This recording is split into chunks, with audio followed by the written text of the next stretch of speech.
Buena inmunología, queridos y queridas estudiantes. Vamos a abordar la tercera parte del tema 8, en la que vamos a tratar las propiedades de las células T efectoras y de sus citocinas, y vamos a hablar de la citotoxicidad mediada por células T. Vamos a comenzar recordando un concepto que ya hemos visto, que es el de la sinapsis inmunológica. en la cual Se establece una zona de interacción entre los linfocitos, en este caso el linfocito TCD8, y las zonas de la célula diana, es decir, de la célula dendrítica o de la célula a la que el linfocito debe luego matar. Sabemos que esta zona se organiza en dos zonas o dos subzonas que se llaman la central y la periférica. Esto es el complejo supramolecular de adhesión. El P es el periférico, la zona roja. Está marcada así con unas sustancias fluorescentes que se unen a las moléculas que se encuentran en la zona periférica. Y en cambio la zona verde está marcada aquí. Aquí se ve, digamos, un corte transversal de esta célula, que estaría la zona de interacción. Y esta zona central tenemos una serie de moléculas de señalización. Recordemos que las moléculas de señalización estaban en el centro. También estaban moléculas coestimuladoras, como el CD28, el CD8, el correceptor CD8, el CD4, en el caso de que la célula sea una célula TCD4. Y en cambio, en la periferia estaban organizadas las moléculas de adhesión, entre las que se encuentran la LFA1 y la ICAM1 que conocemos, pero también otras moléculas de adhesión menos conocidas, como la talina. estas interacciones entre las células son requeridas para la acción de los linfocitos TCD8, que son unas células citotóxicas que van a eliminar a células infectadas por virus, por ejemplo. Para que el linfocito TCD8 pueda ejercer su acción, necesita primero establecer interacciones con moléculas de adhesión a través de las integrinas que expresa el linfocito. Aquí en la figura se muestra la integrina LFA1 y la molécula de adhesión ICAM1. Estas interacciones son en principio de baja afinidad, si el linfocito no encuentra un antígeno que active a su receptor de antígenos. En el caso de que la célula no lo presente, es decir, no presente un antígeno que la active, las interacciones entre las integrinas y las moléculas de adhesión son de baja afinidad y no permiten mantener a las células unidas. El linfocito TCD8 se separa entonces de la célula y va a buscar a otra. Si finalmente encuentra una célula, por ejemplo, una infectada por un virus, y ésta le presenta un MHC de tipo 1 con un péptido que es capaz de ser reconocido por el receptor de la célula TCD8, entonces sí que se van a producir interacciones de alta afinidad. Estas interacciones son posibilitadas porque el receptor de la célula T que ha reconocido el antígeno va a emitir unas señales moleculares al interior de la célula T que van a aumentar la afinidad de las integrinas por las moléculas de adhesión. Esto permite establecer una interacción fuerte y duradera, y en esas condiciones el linfocito T secreta una serie de sustancias que van a conseguir perforar un poro en la membrana de la célula diana por el cual penetrarán moléculas generadas por el linfocito TCD8 que causarán la muerte por apoptosis de la célula. De este modo, al modular la afinidad de la interacción entre las integrinas y las moléculas de adhesión, se consigue que el linfocito TCD8 solo mate a aquellas células a las que puede adherirse con fuerza, que son exclusivamente las que le presentan péptidos reconocidos por el receptor de antígenos del linfocito TCD8. Aquí tenemos un esquema un poco más en detalle de lo que sucede cuando el linfocito TCD8 interacciona con una célula diana, que, como hemos dicho antes, esta interacción se produce gracias a moléculas de adhesión. Estas moléculas de adhesión van a permitir la interacción del receptor con el MHC de tipo 1, este sería la molécula de CD8.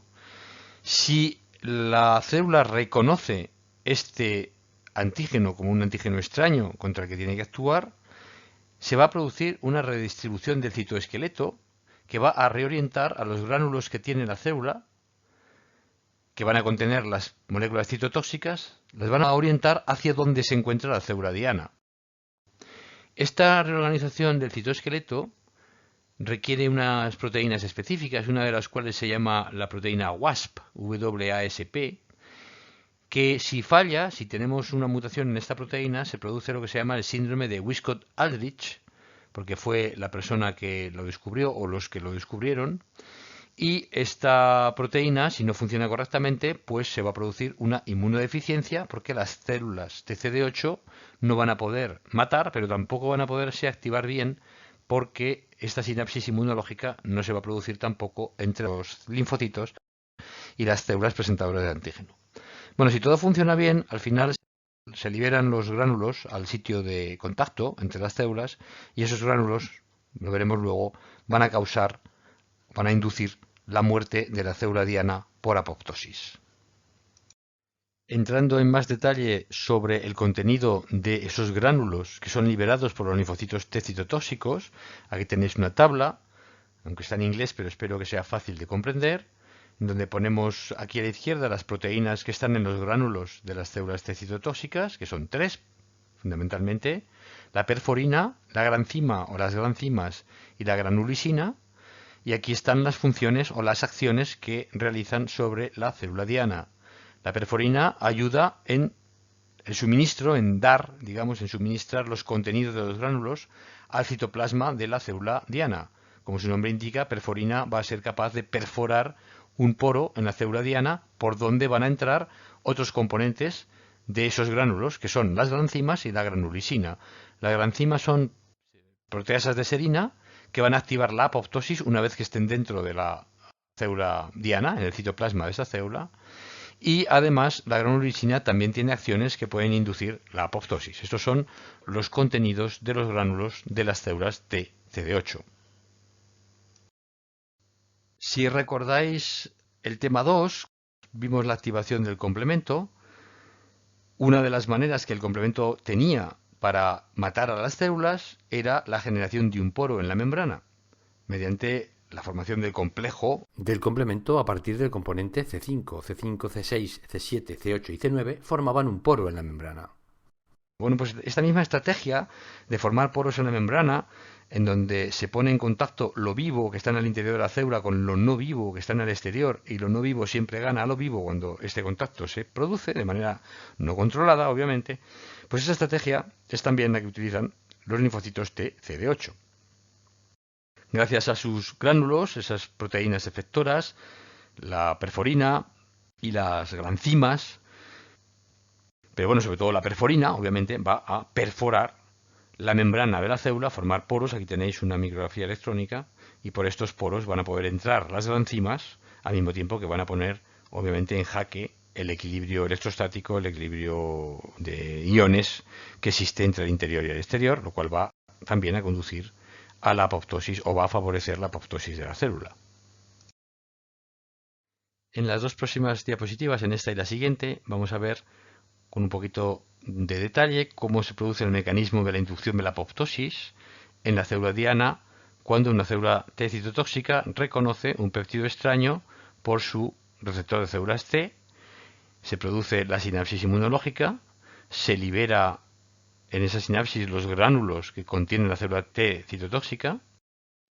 Estos gránulos tienen la granzima, la perforina y la serglicina. La serglicina es como un andamio que mantiene juntas a la perforina y a la granzima.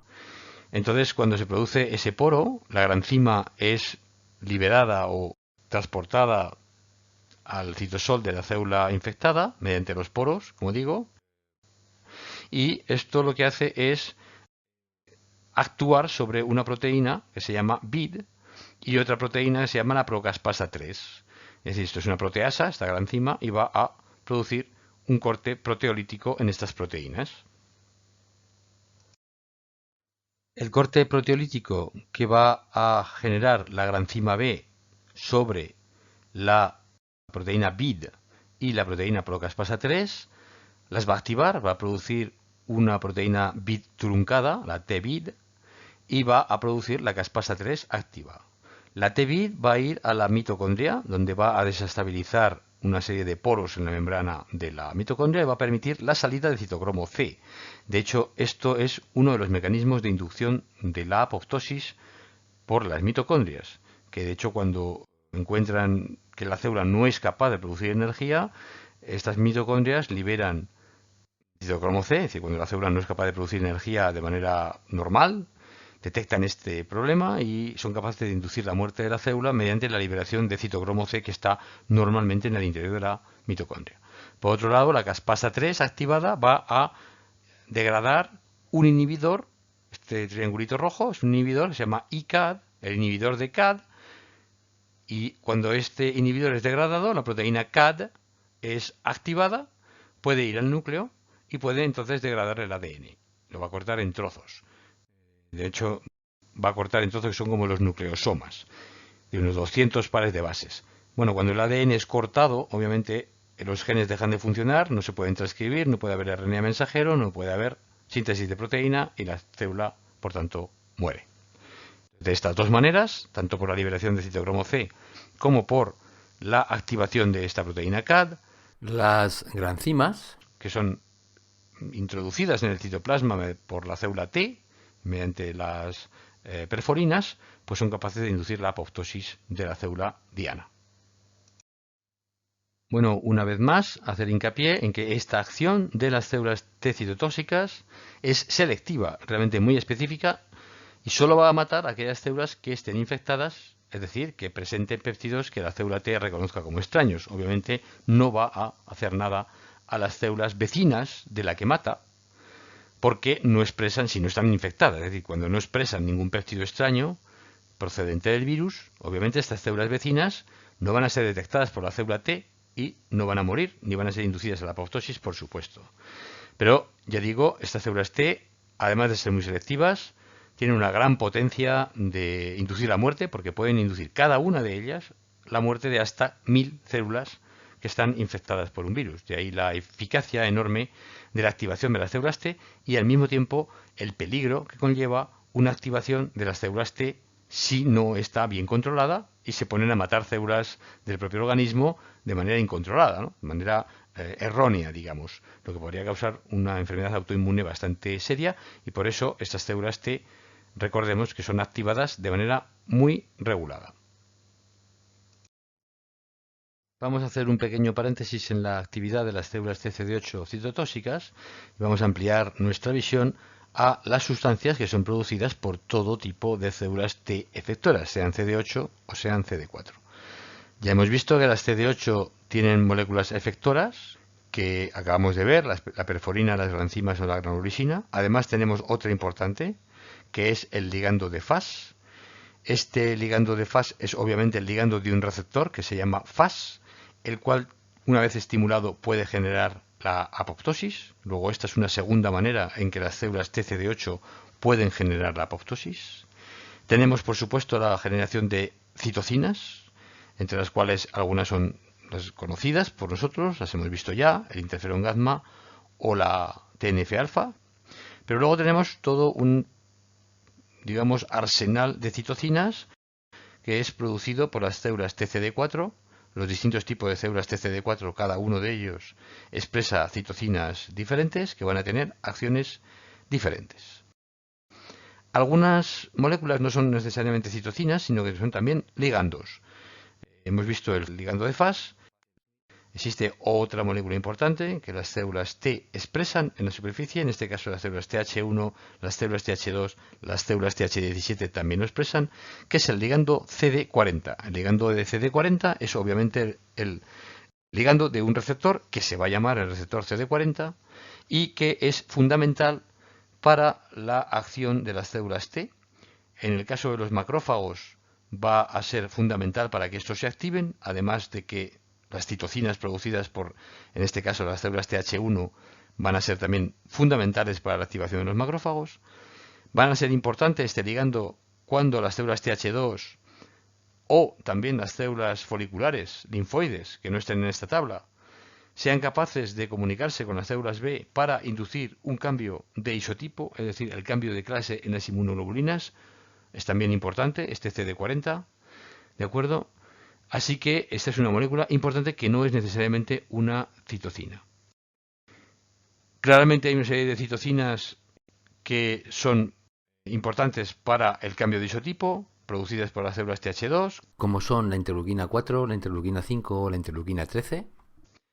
Otras interleucinas van a funcionar para reclutar los neutrófilos o generar moléculas activadoras de la barrera inmunitaria, particularmente péptidos antibacterianos. Y por último tenemos la función de las células T reguladoras, que van a ser inmunosupresivas, van a bloquear o disminuir la acción de las células T que han sido activadas cuando ya la infección está siendo controlada, sobre todo que no se nos desmadre, digamos, el nivel de activación, y para eso tenemos dos citocinas inmunosupresoras muy importantes, que son la interleuquina 10 y el factor de crecimiento tumoral beta, que así se llamó por su descubrimiento, por su efecto sobre el crecimiento tumoral, pero luego se vio que era una citocina más que un factor que tenía que ver con el crecimiento de tumores. Tenéis aquí una tabla bastante completa en donde se muestran las citocinas que son las más importantes, qué células las producen y qué efectos ejercen sobre distintas células del sistema inmune.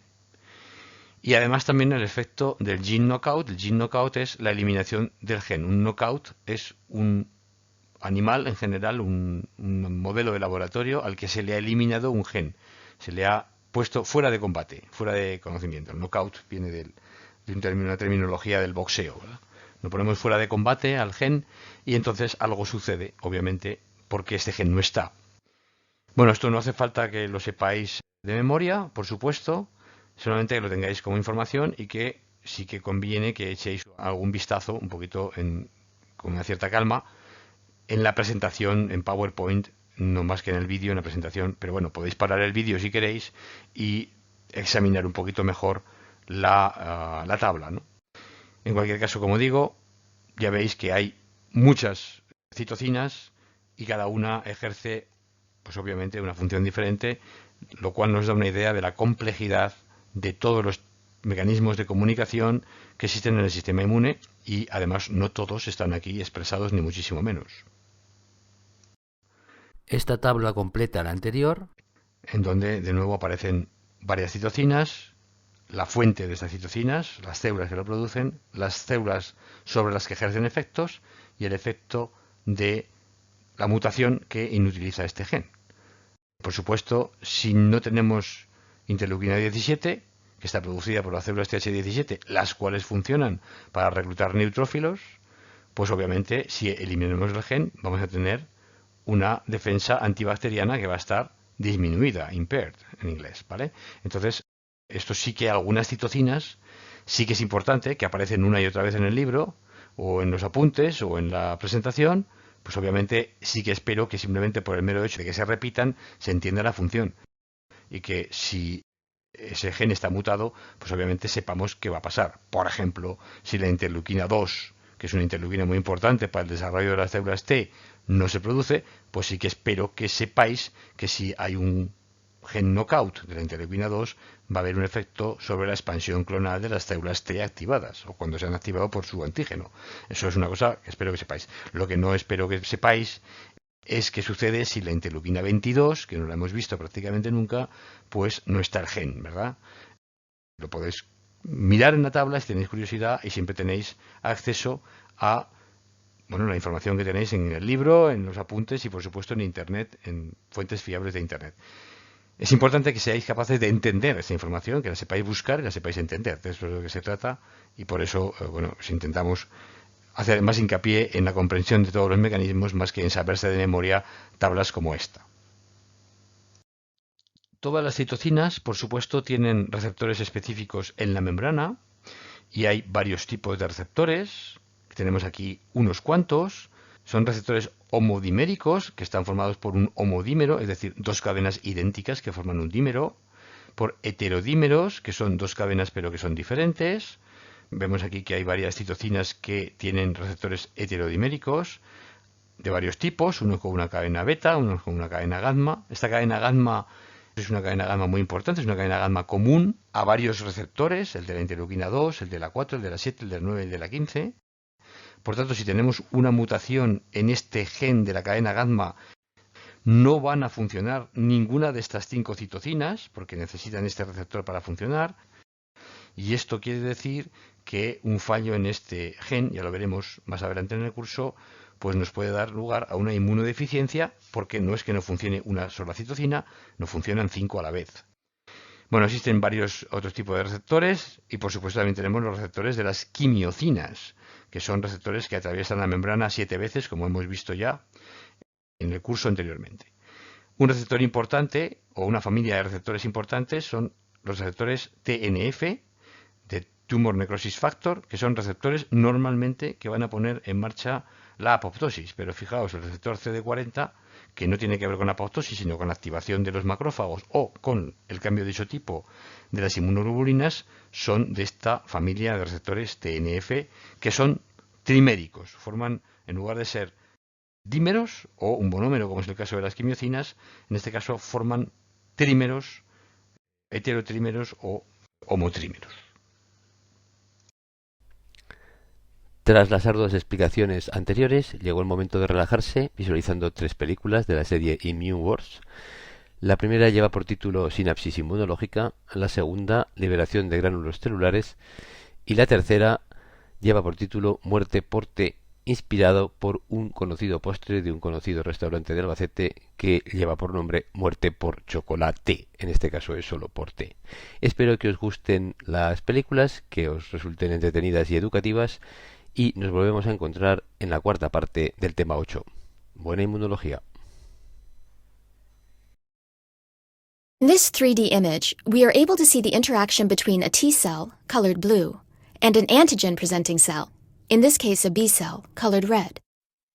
When T cells are able to recognize their antigen on another cell, the zone of contact between the two cells, here colored green, forms an organized structure called the immunological synapse. In this second image, which shows a cytotoxic T cell recognizing its target, we can again see the synapse between the two cells. The cells are labeled with fluorescent molecules that show an adhesion molecule, the integrin alpha chain CD11A, in green, and a signaling molecule, LCK, in red. The cytotoxic granules in the CTL are labeled blue. If we look closely at the synapse, we can see its structure.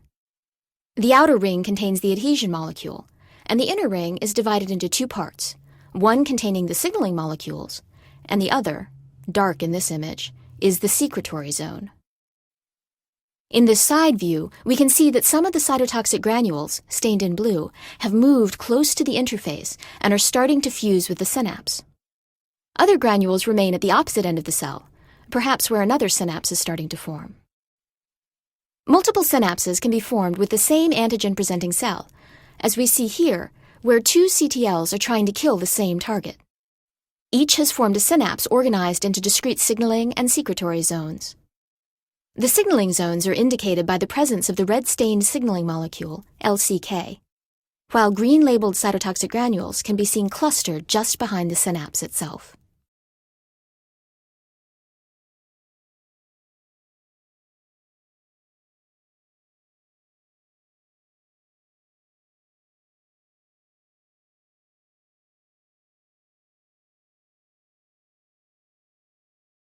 Cytotoxic T cells contain a number of cytoplasmic organelles. Some, like the Golgi apparatus and the microtubule organizing center, are common to all cells. Others, like cytotoxic granules, are found only in CD8 effector T cells and natural killer cells. During the interaction of cytotoxic T cells with their targets, these organelles become redistributed in the cytoplasm of the T cell to allow the cell to deliver its effector functions directly onto the target cell. The adhesion molecule LFA1 mediates the initial contact with a potential target cell, binding to ICAM1. If the T cell receptor finds no specific antigen, the T cell is not stimulated and the 2 cells disengage. If the T cell receptor does find its specific antigen on the target cell and becomes activated, changes occur in the cytoskeleton of the T cell, in which the cytoplasmic organelles of the T cell move to face the target cell. This reorganization directs both granule release and new protein synthesis into the interface between the T cell and its target. Certain cytokines, such as interleukin-2 and interferon gamma, are released from the Golgi and directed to the target cell.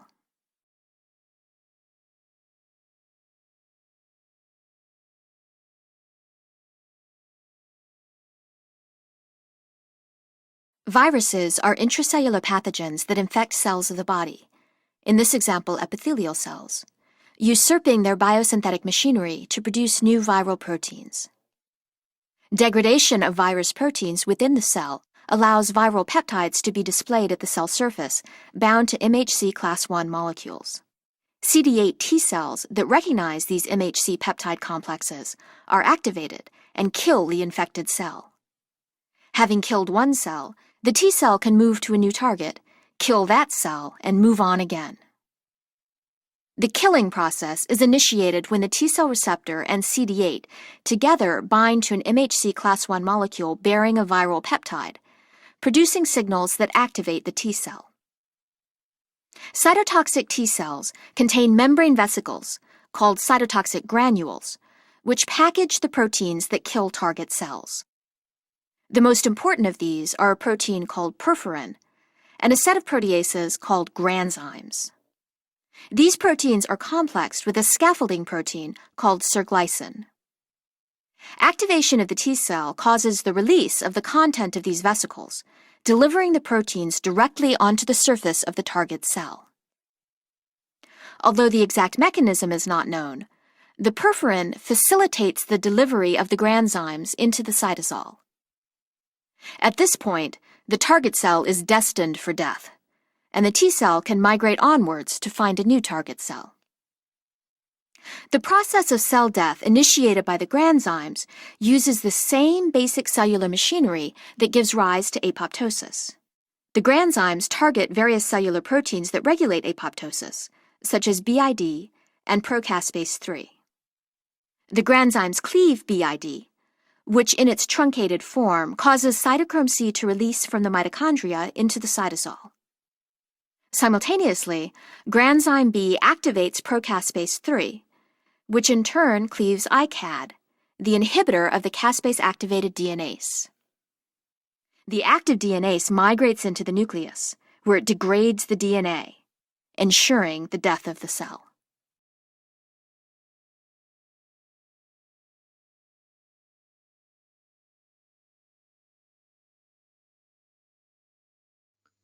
Y con esto damos por terminada la tercera parte del tema 8.